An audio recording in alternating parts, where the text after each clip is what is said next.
Olá, boa tarde, seja bem-vindo, seja bem-vinda a mais uma edição do programa Gazeta Entrevista, nesta sexta-feira, dia 25 de fevereiro de 2022. Você pode admita, não tem problema não, você está um pouco nervoso, você está um pouco ansioso com esse volume de informações a respeito desse problema lá no leste europeu, né? E perceba que eu falei um problema no leste europeu, nessa região, que há tempos é uma região tão sensível, né? Eu não falei invasão da Rússia à Ucrânia. Por que eu estou dizendo isso? Porque o programa Gazeta Entrevista, é claro que nós temos uma produção modesta, nós não temos correspondente em Kiev, nem em Londres, nem em Paris. Então, nós pensamos uma maneira de qualificar mais ainda as informações que chegam até você. Pode até ser uma pretensão, ser até uma audácia, mas a nossa ideia, o nosso pensamento, o nosso raciocínio obedece à seguinte lógica. Bom, se nós não podemos estar em cima do lance, se a TV Gazeta, aqui no Acre, em Rio Branco, no Acre, não consegue estar em cima do lance, lá nos acontecimentos, em uma região tão distante, então sabe o que a gente pode fazer? A gente pode olhar para trás, para tentar entender um pouco essa história. E nós fomos buscar um olhar muito especial. Eu diria que é uma pessoa que carrega uma lanterna, eu diria, diferenciada. O professor Flávio Ricardo Vassoler, ele é formado na Faculdade de Filosofia, Letras e Ciências Humanas da Universidade de São Paulo, a USP. Desde o término do curso dele, o mestrado e o doutorado, tudo foi voltado para a literatura, as obras de uma pessoa chamada Fyodor Dostoiévski, que o professor que morou em Moscou fala Dostoiévski. Ele tem uma pronúncia diferenciada, uma pronúncia própria do russo. E é com ele que nós vamos falar. Ele está numa cidadezinha chamada Braga, no norte de Portugal, e eu tenho o prazer de trazer o professor Flávio Ricardo Vassoler para conversar conosco aqui. Professor, seja bem-vindo, boa tarde, seja bem-vindo aqui ao Gazeta Entrevista, na TV Gazeta em Rio Branco, Acre, professor. Oi, tá, muito obrigado, boa tarde, aqui já, boa noite, já passa das 6 horas da tarde aqui em Portugal, são 3 horas nesse momento a mais do que no nosso Brasil. Aliás, 3 horas em relação ao horário de Brasília, né? Porque eu sei que aí tem um horário diferente do horário de Brasília, na nossa querida Rio Branco do Acre, de onde você fala. É uma satisfação estar aqui com você, para nós conversarmos sobre esse conflito, toda essa questão, o imbróglio envolvendo a Ucrânia, o povo ucraniano, a Rússia e a OTAN/Estados Unidos. Muito obrigado pelo convite. Bom, então vamos começar. Eu vou adiantar um pouco, porque a televisão exige um pouco mais de pressa. Hoje pela manhã, eu ouvi o embaixador e professor Rubens Recupero, e ele utilizou uma expressão que eu gostaria que o senhor falasse a respeito dela. Ele falou que esse atual conflito pode criar um ambiente para uma nova Guerra Fria, professor. Eu queria que o senhor relacionasse essa ideia de uma possível nova Guerra Fria com essa ideia que já é quase concreta, do novo eixo pacífico eurasiano. O senhor poderia explicar isso para a gente? É possível a criação de uma nova Guerra Fria? O senhor vê ambiente para isso? Olha, é uma colocação muito interessante do professor e que já atuou no Itamaraty, né, o Rubens Recupero, e os contextos são diferentes. Ao fim da Segunda Guerra Mundial, houve a bipartição do mundo com a Guerra Fria em bloco socialista, bloco capitalista. Havia uma potência de cunho internacionalista, como a União Soviética, que se não economicamente, é uma longa questão para a gente analisar e qualificar o tipo de desenvolvimento econômico e social da União Soviética, se um tipo diverso de capitalismo, para além do que se chamava de socialismo, tinha um regime de modernização tardia, mas é importante dizer que a Rússia de hoje é muito distinta da Rússia, da Rússia que era uma república socialista soviética, dentro a União Soviética. Existe uma disputa entre duas grandes potências, a Rússia coligada pouco antes dessa inserção agora nas regiões separatistas de Donetsk e Lugansk, e pelas informações que nós temos agora, me parece que as forças russas já cercaram a capital da Ucrânia, Kiev. A Rússia se coligou à China, de modo que uma agressão à China seria uma agressão à Rússia, e uma agressão à Rússia seria uma agressão à China. Eu vejo um cenário de questionamento da unipolaridade dos Estados Unidos, centrada nos Estados Unidos desde o fim da União Soviética, há pouco mais de 30 anos. A União Soviética acaba no dia 26 de dezembro de 1991, e desde então os Estados Unidos tiveram aí como que o seu apogeu unipolar, como única potência dominante no mundo. Os Estados Unidos fizeram incursões no Iraque, duas vezes. Os Estados Unidos fizeram incursão no Afeganistão. Foram intervenções imperialistas. Os Estados Unidos bombardearam a Sérvia, antigo país ali da Iugoslávia, as franjas da Rússia. Os Estados Unidos, que hegemonizam a OTAN, fizeram a expansão dessa aliança militar formada no fim da Segunda Guerra Mundial. Ali, num primeiro princípio, a gente poderia até chamar essa aliança de defensiva, porque se contrapondo ao possível espraiamento do Exército Vermelho até a Península Ibérica, onde eu estou aqui agora, em Braga, em Portugal. Mas, na verdade, depois do fim da União Soviética, a OTAN perde o seu sentido defensivo e, com suas ondas de espraiamento, mostra que existe uma contraposição à existência da Rússia como nação forte. Se os Estados Unidos têm o direito, qual é o pensamento da Rússia?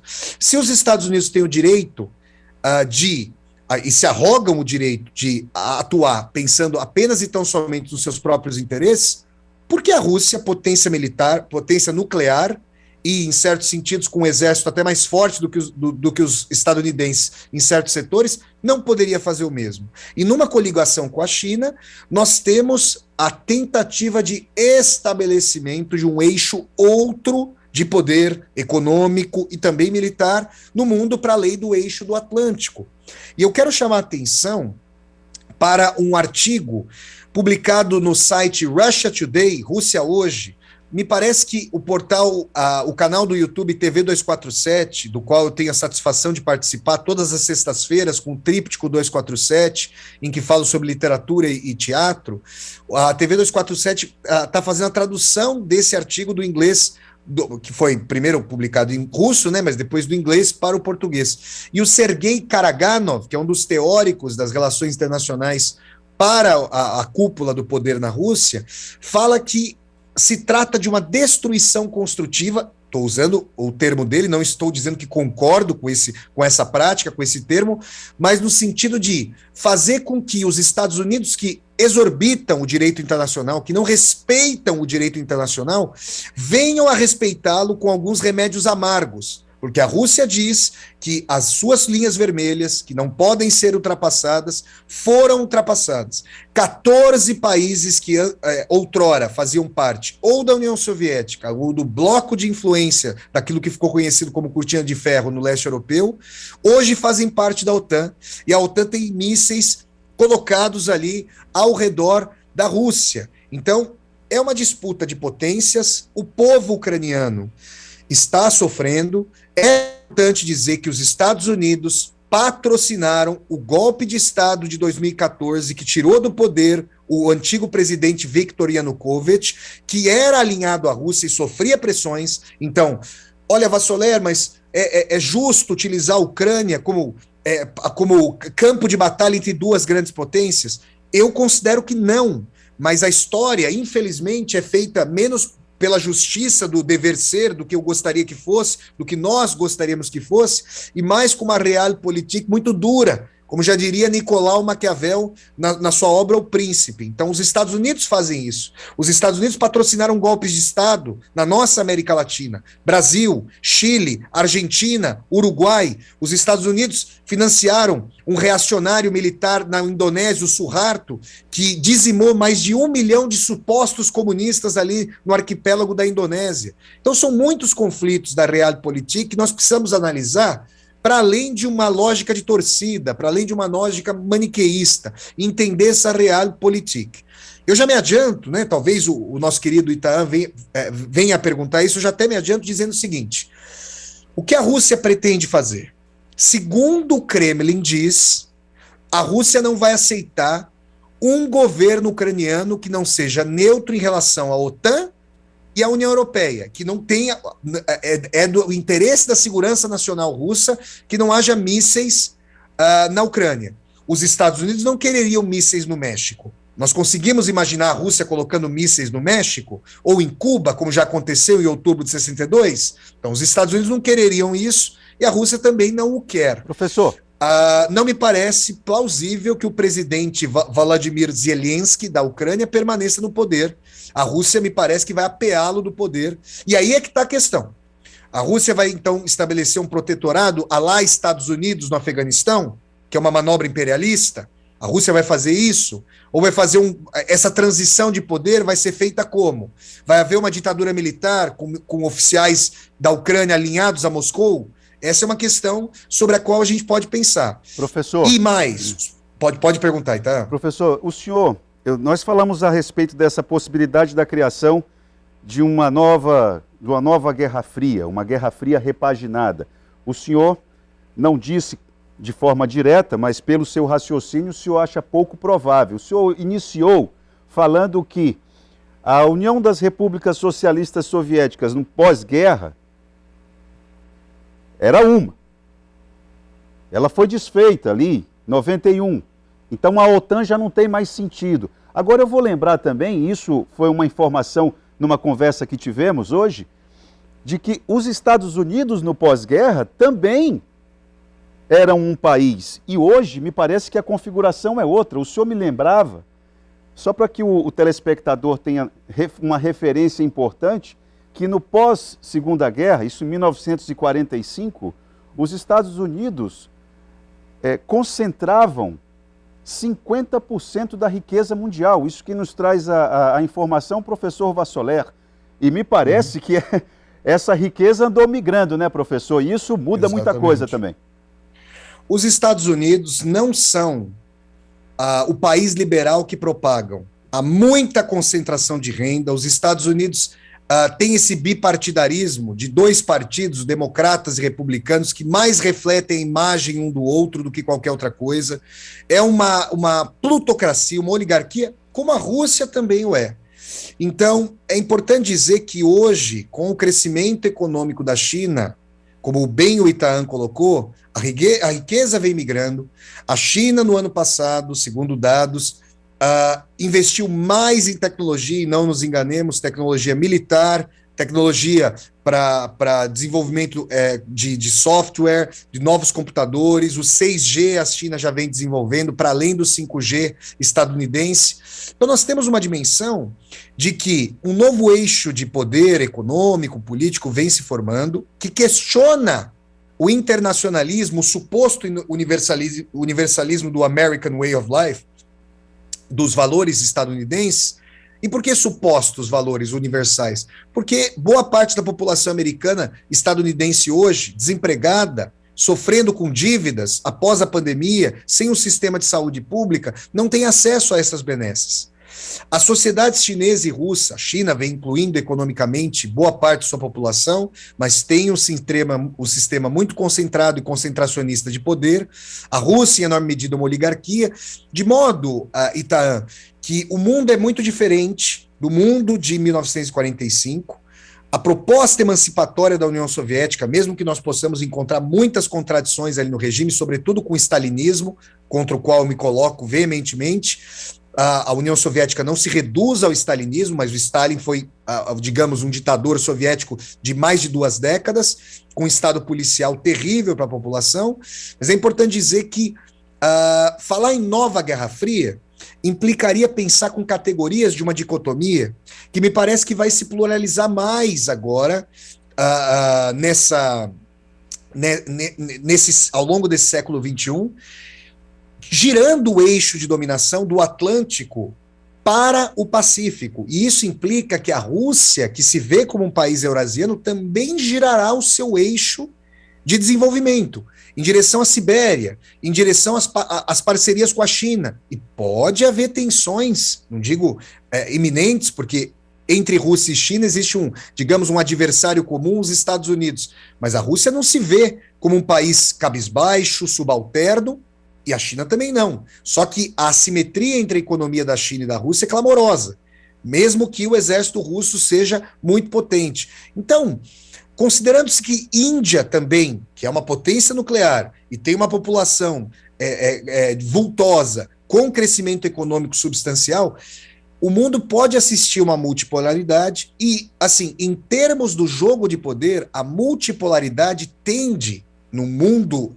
de potências nucleares, tende. A irracionalidade não é uma força alheia à história. Em enorme medida, se a gente for pensar nas jogadas de Adolf Hitler, né? Esse fascínora que comandou a Alemanha durante 12 anos e levou a Alemanha ao descalabro, a Alemanha e o mundo ao descalabro da Segunda Guerra Mundial, várias jogadas militares eram muito mais na base de apostas, e o povo alemão pagou muito caro com isso, a comunidade judaica pagou muito caro com isso, e a Rússia pagou muito caro com isso, com 27 milhões de seres humanos ceifados. Então é importante dizer que o mundo multipolar, para além da dicotomia da Guerra Fria, pode implicar aquilo que analistas vêm chamando de nova ordem mundial, para tentar congelar as tensões nucleares que fariam com que todos perdessem e que as decisões fossem consertadas pelo direito internacional no Conselho de Segurança da ONU como seu órgão máximo. Isso é, Ita, um dever ser que nós não sabemos se vai se realizar dessa maneira. Agora, que a unipolaridade dos Estados Unidos foi deletéria, que essa globalização que criou o mercado mundial, mas também destruiu direitos trabalhistas, sistemas de saúde, sistemas de aposentadoria e transformou o mundo em cassino para grupos de investidores que comandam, de fato, o poder econômico, isso precisa ser balizado. Se você me perguntar se o horizonte de transformação dessa multipolaridade, que é uma multipolaridade nesse momento voltada para a direita. Os Estados Unidos são um país de direita, a Rússia tem valores muito conservadores dentro do seu regime, que tem autoritarismo. Para vocês terem uma ideia, existem pessoas protestando contra a ação militar da Rússia na Ucrânia e elas estão sendo presas em Moscou. Eu não compactuo com isso. Da mesma forma como eu não compactuo com o que os Estados Unidos fazem com o Julian Assange, que mostrou democraticamente, liberalmente, o que o governo dos Estados Unidos faz. Então é importante dizer que o horizonte de expectativas é um horizonte de disputas de potências, um horizonte direitizado. Isso traz apreensão para o devido histórico para nós. Certo, então eu estou tentando avaliar isso para além da narrativa da mídia tradicional, da grande mídia brasileira, que nem coloca os Estados Unidos e nem menciona muitas vezes a OTAN no conflito. Parece que só a Rússia é parte desse conflito e parece que não há uma perspectiva russa de apreensão. Eu me comisero, eu tenho muita solidariedade pelo povo ucraniano. Os Estados Unidos patrocinaram grupos de extrema-direita com filiação nazistoide na Ucrânia. É um longo assunto falar sobre por que houve simpatias nazistas na Ucrânia, e só para muito sucintamente, havia um repúdio muito grande às políticas do Stalin na Ucrânia. A Ucrânia era o celeiro da União Soviética, a propriedade privada foi coletivizada e houve a grande fome, coletivizada forçadamente, a grande fome na Ucrânia, que os ucranianos conhecem como Galadomor. Se esses grupos neonazistas financiados pelos Estados Unidos devem ser repudiados, e o Putin se refere a eles para falar que vai desnazificar a Ucrânia, existe muito mais na Ucrânia, muito mais sociedade civil e população que não tem simpatia pelos neonazistas, mas também não tem simpatia pelo fato de seu país receber tropas estrangeiras. Então é importante que nós olhemos Pelo prisma estadunidense, é o prisma osmótico para a grande mídia brasileira, né? Que é naturalizado. Pelo prisma russo, mas também pelo prisma ucraniano. Me parece que a Ucrânia aí é um país colocado como grama entre dois gigantes que pisam nesse gramado agora. Professor, nós vamos fazer um intervalo agora. Eu quero que o senhor responda aqui uma pergunta do telespectador Jorge Henrique. Ele diz o seguinte: a maior reação do Ocidente vem em forma de sanções econômicas. A Rússia não é potência econômica, é militar. Portanto, qual a real condição de resistência da Rússia? Por outro lado, como fica a Europa, uma vez que existe forte dependência do gás e do petróleo russo? Quem faz essa pergunta é o telespectador Jorge Henrique. Eu quero que o professor Vassoler responda após o intervalo. Vamos para o intervalo e já voltamos com o Gazeta Entrevista.